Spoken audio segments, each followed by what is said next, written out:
Ah oui quand même, les tailles c'est pas du tout la même chose. L'iPhone 12 mini et l'iPhone 12 Pro Max. En tout cas bonjour à tous, comment ça va aujourd'hui? Il va bel et bien être question, vous l'avez vu dans le titre, d'enfin déballer les deux autres versions d'iPhone qui n'étaient pas encore sorties, l'iPhone 12 mini, qui est le même que l'iPhone 12 mais en version miniature, et l'iPhone 12 Pro Max qui est quasiment le même que l'iPhone 12 Pro mais en version maximale, puisque l'iPhone 12 mini embarque un écran de 5,4 pouces qui n'a jamais été vu, et l'iPhone 12 Pro Max de 6,7 pouces. Ils sont vraiment à l'opposé de l'un de l'autre. Et oui, je crois bel et bien qu'ils sont arrivés un peu en avant-première, alors comme d'hab, plus beau pouce bleu dans la barre des pouces bleus. Donc on l'a vu dans la première vidéo de déballage des iPhone 12 et 12 Pro, on l'a vu, on a des nouvelles boîtes en France, puisque la législation fait qu'en France on est obligé d'avoir des AirPods avec ces iPhones. Donc du coup, on a des boîtes supplémentaires que les autres pays n'ont pas pour avoir les AirPods à l'intérieur. Et comme d'habitude, donc ça se passe avec la petite languette pour pouvoir ouvrir les boîtes. En soi, rien de bien nouveau à l'horizon puisqu'on a vraiment deux iPhones totalement identiques à ce que l'on a ici, l'iPhone 12 Pro et l'iPhone 12. Simplement, les tailles d'écran changent et concernant l'iPhone 12 Pro Max, on aura des meilleures capacités en photo et en vidéo. Et vous le voyez bel et bien, je n'ai pas pris des couleurs bleues. J'aurai un iPhone 12 mini en vert et un iPhone 12 Pro Max en gold. Pourquoi ces coloris? Pour tout simplement changer et pas avoir que du bleu dans les nouveaux iPhone 12. Alors la boîte est quand même assez grosse et la boîte est quand même assez miniature. Et donc juste en dessous on voit les AirPods qui serviront pour écouter de la musique si on n'a pas justement d'AirPods. Le line-up des iPhones cette année sera donc un iPhone 12 mini avec l'iPhone 12, l'iPhone 12 Pro et excusez-moi j'ai besoin un peu de place, l'iPhone 12 Pro Max. Voici donc le line-up des iPhones pour cette année 2020-2021. Et oui, on le voit, j'ai également reçu le porte-carte magnétique qu'on viendra coller en MagSafe derrière les iPhones, on testera ça juste après. C'est très certainement le dernier déballage d'iPhone qu'on fait avant la prochaine génération, alors on ne peut pas y échapper.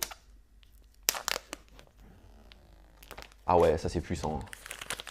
Ça sent toujours pareil, une boîte d'iPhone neuve. Double déballage. Ce bruit est magnifique, mais genre je vous assure. Ah oui, c'est miniature et c'est immense. Waouh, c'est hallucinant. Le vert est sympa, franchement, il est très sympa. J'aime bien. C'est light, c'est joli. Et le gold, waouh, c'est une brique le truc, il est immense. Mais qu'est-ce qu'il est beau. C'est hallucinant la différence en taille de produit entre l'un et l'autre. Et le poids aussi. Grosse différence, hein. Encore un peu d'ASMR?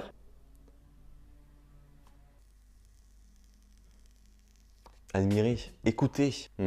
Alors vraiment 6,7 pouces c'est monumental. Mais à côté pour moi c'est plus le 5,5 pouces qui me questionne sur vraiment la taille d'écran, comment ça peut donner en main, parce que ce form factor c'est à peu près celui qui équivaut à celui d'un iPhone 5, 5S, 5C, voire même le premier SE. Donc c'est vraiment tout petit avec un écran bord à bord, avec l'encoche bien entendu, mais très hâte de voir ce que ça peut donner. Et ensuite dans la boîte on a toujours le câble USB-C vers Lightning, pas de chargeur secteur. Apple pour des raisons écologiques ne met plus de chargeur dans les boîtes et eh bien les petits manuels d'utilisation classiques avec une seule pomme Apple cette année. Maintenant on va les configurer ces iPhones. Mais avant de les configurer, voici donc le line-up complet des iPhone 12 cette année avec 4 coloris différents, du vert, du bleu Pacifique et du gold. 5,4, 6,1, 6,1 et 6,7 pouces. Premier allumage de cet iPhone 12 mini, merci bien. Et le premier allumage de l'iPhone 12 Pro Max, merci. Mais c'est vraiment moi l'iPhone 12 mini qui m'intrigue beaucoup plus parce que la mini taille, ça n'a jamais été vu chez Apple. Maintenant, ce qu'il faut voir également, c'est la batterie. Est-ce qu'elle tient cette batterie? Puisque l'iPhone 12 mini embarque en tout point les mêmes caractéristiques techniques que l'iPhone 12, donc on a deux mêmes produits identiques sauf en taille d'écran. 6,1 pouces, 5,4 pouces. On va configurer en premier l'iPhone 12 mini. Nous sommes donc en France et ce que je vais faire, c'est que je vais rapprocher mon iPhone 12 Pro actuel et tout simplement on va avoir la possibilité de transférer les données facilement via iCloud. Du coup ça nous permet tout simplement d'éviter le processus d'initialisation et de configuration. Tout se fait automatiquement, on a juste à rentrer son compte iCloud et c'est parti. Regardez comme c'est tout petit en main. Ils auraient même pu l'appeler iPhone 12 mini, peut-être pas mini parce qu'il est vraiment mignon. Il nous demande pour le coup de configurer Face ID, bien entendu on va le configurer, donc démarrer. C'est vraiment le même processus pour configurer un iPhone que pour n'importe quel iPhone. Et donc moi ce que je vais choisir c'est télécharger via iCloud. Pendant que l'iPhone 12 mini se met à jour parce qu'il faut qu'il passe en 14.2 pour accepter la sauvegarde que j'ai faite avec l'iPhone 12 Pro que j'ai actuellement, on va configurer l'iPhone 12 Pro Max. Donc on fait la même chose, on approche son ancien iPhone du nouvel iPhone et puis on peut le configurer. Et là on voit donc à l'écran les deux versions Pro cette année qui sont quand même bien différentes l'une de l'autre. Et là on va configurer Face ID et la différence c'est que l'écran n'a rien à voir.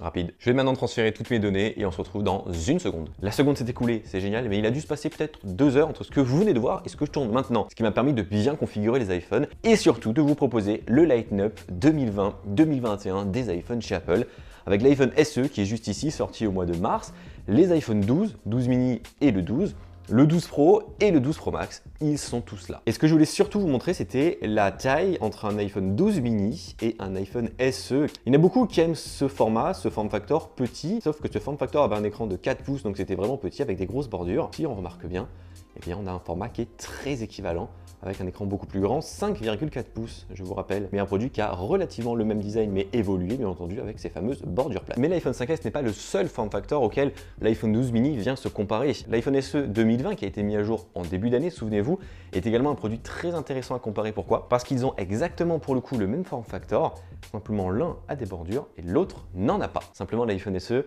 sera beaucoup moins cher, 489 € l'iPhone SE contre 809 € pour l'iPhone 12 mini. Par exemple ici, si on ne zoome pas trop dans l'image, on ne voit pas de réelle différence. Sauf que par contre, si on vient zoomer sur ma tête, là, la différence s'opère et là, on voit vraiment tout l'avantage de l'iPhone 12 mini comparé à l'iPhone SE. Mais ça, on en reparlera bien entendu beaucoup plus en détail dans la vidéo de l'iPhone 12 mini. Ce dont j'ai envie de tester désormais, ce sont les protections et les accessoires MagSafe qu'Apple a sortis pour ses nouveaux iPhones. MagSafe, pour ceux qui ne sauraient pas, ce sont des petits aimants qu'on a dans l'iPhone qui permettent d'aimanter justement des accessoires, mais également de proposer de la recharge rapide de 15 watts pour les iPhone 12, 12 Pro et 12 Pro Max et de 12 watts pour l'iPhone 12 mini, parce qu'il est plus petit. Le premier accessoire donc c'est celui-ci, c'est un porte-carte tout simplement qu'on vient mettre au dos de son iPhone. Comment on va enlever cette carte qui est à l'intérieur?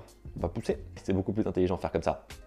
Il est joli ce petit porte-carte en cuir, c'est du très beau cuir. Maintenant on va voir surtout si c'est utile et si ça tient. Les iPhones sont donc ici, les 4 sont bel et bien compatibles, 12 mini, 12, 12 Pro et 12 Pro Max. On le voit sur mon 12 Pro ici, j'ai mis une coque Rhino Shield qui n'embarque pas justement le fameux MagSafe derrière. C'est donc une coque non MagSafe. Est-ce qu'on peut venir aimanter pourquoi pas le porte-carte MagSafe? Oui mais non en fait, c'est pas possible. Par contre pour un iPhone 12 mini, c'est exactement la même taille. Et on a la petite animation et le petit bruit. On a même la délimitation du porte-carte. Et ce qui est perturbant, c'est que le porte-carte prend exactement la taille de l'iPhone 12 mini. Donc ça se voit que ça a vraiment été pensé pour la gamme entière des iPhone 12. Mais à côté, bien sûr, ça peut aussi se mettre sur l'iPhone 12 Pro Max, en plein milieu. Et là, du coup, on voit vraiment la grosse différence de taille entre l'iPhone 12 Pro Max et l'iPhone 12 mini. Mais pour ceux qui disent qu'en bougeant l'iPhone, il tombe, ça c'est complètement faux. Il faut vraiment le pousser pour le faire tomber. Merci le bruit. Et on a donc bien entendu les protections MagSafe d'Apple qui, elles, pour le coup, embarquent à l'intérieur des aimants. Les protections en silicone étaient déjà disponibles depuis la sortie des 12 et des 12 Pro. Et celles en cuir viennent à peine de sortir. Donc du coup, on va tester celle en cuir. On voit donc la différence avec une coque MagSafe et non MagSafe avec ce petit cercle qui est à l'intérieur. Magnifique. L'intérêt donc d'avoir une coque MagSafe, au-delà de protéger le téléphone, c'est surtout d'encore permettre la recharge rapide avec le chargeur MagSafe, qui est donc ce petit galet à acheter séparément. Et donc ce petit galet qui est juste ici, il suffit d'approcher son iPhone et automatiquement il s'aimante et donc le chargement se fait plus rapidement et surtout que le galet ne bouge pas du produit. Alors que si tout simplement on prend une coque qui n'est non MagSafe comme celle de Rhino Shield, celle-ci, qu'on le met par-dessus, ça s'aimante, ça se charge, on a l'animation MagSafe, simplement, ça tient pas. MagSafe, non MagSafe. On le sait, l'iPhone 12 mini est vraiment l'iPhone 12 version miniature. Tout pareil, A14 Bionic, Ceramic Shield, dos en verre, double appareil photo, 5G, IP68, c'est tout pareil sauf la taille d'écran, 5,4 pouces. Mais si on regarde d'un peu plus près, l'iPhone 12 mini a des bordures un peu plus petites que l'iPhone 12. Et pour se voir, il faut vraiment regarder de très proche et on voit tout simplement que l'iPhone 12 mini a des toutes petites bordures très fines qui amènent encore plus cet effet d'immersion dans le produit et c'est assez impressionnant. Si par exemple on veut s'amuser à comparer la taille d'écran d'un iPhone 12 mini et d'un iPhone 12 Pro Max, c'est vraiment le jour et la nuit, il n'y a rien de comparable. Par exemple ici sur YouTube, on voit la grosse différence d'affichage entre les deux écrans, qui certes d'un côté n'affiche pas beaucoup plus d'informations, qui affichera en beaucoup plus gros les textes et les vidéos. Par exemple si on va sur Instagram, on découvre que sur mon profil, on voit beaucoup plus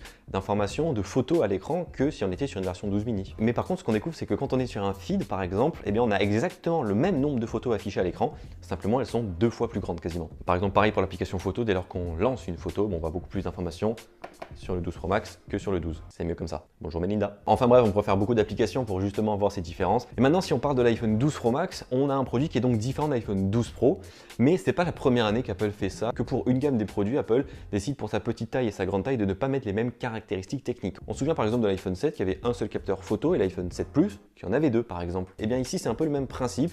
On a certes toujours les mêmes 3 capteurs photo, simplement ils sont plus performants. On aura un grand angle plus détaillé avec un zoom optique x 2,5 contre x2 pour la petite taille, le 12 Pro, mais aussi une bien meilleure stabilisation en vidéo comme en photo, que ce soit à la main avec un stabilisateur ou pourquoi pas en voiture. Et bien entendu, ce beaucoup plus grand écran de 6,7 pouces. Là, on est avec 6,1 pouces sur le 12 Pro. Ce n'est qu'une vidéo de prise en main, bien entendu. On rentrera beaucoup plus en détail sur les nouveautés apportées du 12 Pro Max et surtout, est-ce que ça vaut le coup? Toutes ces nouveautés du 12 Pro Max ou celles du 12 Pro peuvent suffire. On verra ça dans des vidéos complètement dédiées qui sortiront dans quelques jours. Maintenant, c'est à moi de m'amuser avec l'iPhone 12 mini. Je vais quitter mon iPhone 12 Pro pour tester l'iPhone 12 mini en premier lieu et on terminera par l'iPhone 12 Pro Max parce que l'iPhone 12 mini, c'est un petit téléphone et j'ai hâte de voir justement en 2020 vivre avec un si petit téléphone, qu'est-ce que ça peut donner, sachant que petit téléphone ne veut pas dire bas de gamme, loin de là, il est très intéressant et il vaut aujourd'hui 809 €, alors que l'iPhone 12 Pro Max lui commence à 1259 €. Celui-ci en 64 Go, celui-ci en 128 Go. Donc il y a quand même des grandes différences. De toute façon, on a déjà fait des vidéos sur la chaîne YouTube pour comparer les iPhone 12 et les iPhone 12 Pro, voir les principales différences, lequel était le plus intéressant. Vous avez les 5, 6 ou 7 vidéos que j'ai déjà pu réaliser dans la description justement. Ils sortent ce vendredi 13 novembre, oui, un vendredi 13, mais c'est pas grave. Jour de sortie également du dernier album d'ACDC, mais ça c'est pas grave, c'est juste pour moi, pour mon kiff de vous le dire. Comme je vous l'ai dit, je vais donc quitter l'iPhone 12 Pro pour l'iPhone 12 mini. Et pour ceux qui regardent cette vidéo aujourd'hui, 10 novembre, sachez que ce soir à 19 h, Apple tiendra une conférence de presse, une keynote comme ils aiment bien l'appeler, certainement la dernière de l'année pour lever le voile sur des nouveaux produits dont on ne sait pour le moment rien du tout. Donc on se retrouve très bientôt pour parler justement de ces nouvelles annonces. N'hésitez pas à me dire en commentaire si vous avez des questions sur ces iPhones, j'y répondrai avec grand plaisir. Comme d'hab, gros pouce bleu dans la barre des pouces bleus, mais normalement il a déjà été mis en début de vidéo. Prenez soin de vous, à très vite, bye bye.